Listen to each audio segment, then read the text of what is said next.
For more than 16 years, Jon Stewart stood at the center of late-night television as the face, the voice, and the sharp comedic edge of The Daily Show.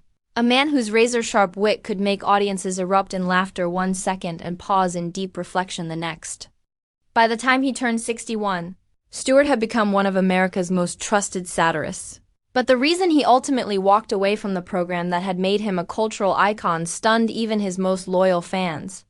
It wasn't merely a career change or a passing whim, it was a decision rooted in exhaustion, frustration, and a quiet realization that what he needed could no longer be found behind that iconic desk.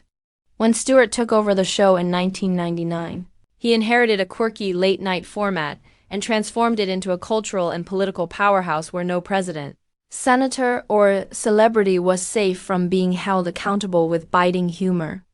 Over the years, he collected 22 Emmy Awards, a Peabody, and the respect of journalists and viewers across the globe.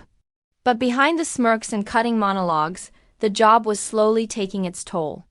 The relentless pace of the political news cycle, the unending demand to deliver sharp, timely material night after night, and the increasingly absurd state of politics were wearing him down.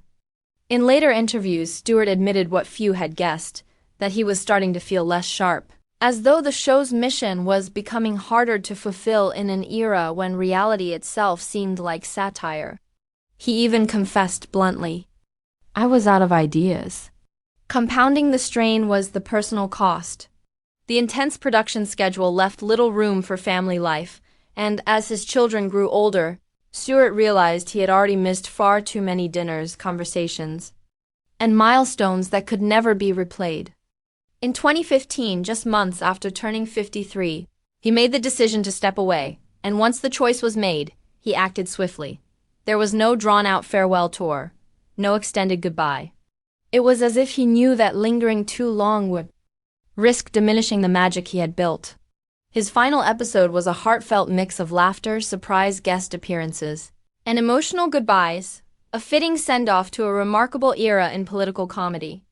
After leaving The Daily Show, Stewart redirected his energy toward advocacy, particularly championing the rights and healthcare of 9/11's first responders and veterans, proving that his commitment to truth and justice had not diminished.